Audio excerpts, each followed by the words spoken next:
So here's this syringe, and it has this O-ring on it. When you put it in there and cap the end,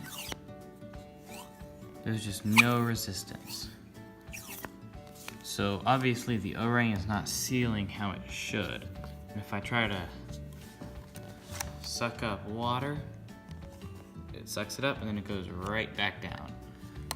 So what we're gonna try to do is make this O-ring a little tighter. So what I'm gonna do is take off the O-ring and take some Teflon tape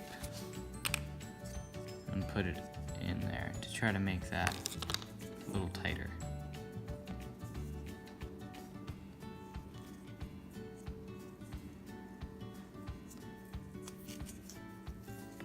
Now that we got the Teflon tape on there, let's cut it off. And this will be waterproof and it'll expand it. So take our O-ring, put it on, maybe even get it a little bit wet, help it seal a little better.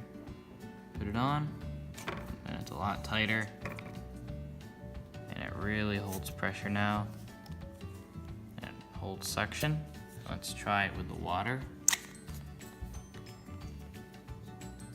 You can see it pulls the water up, and it holds, and it pushes the water down.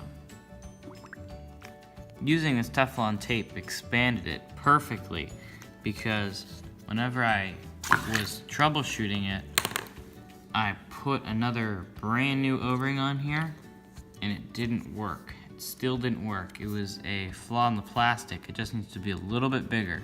And using the Teflon tape goes right under there and it creates a really good seal.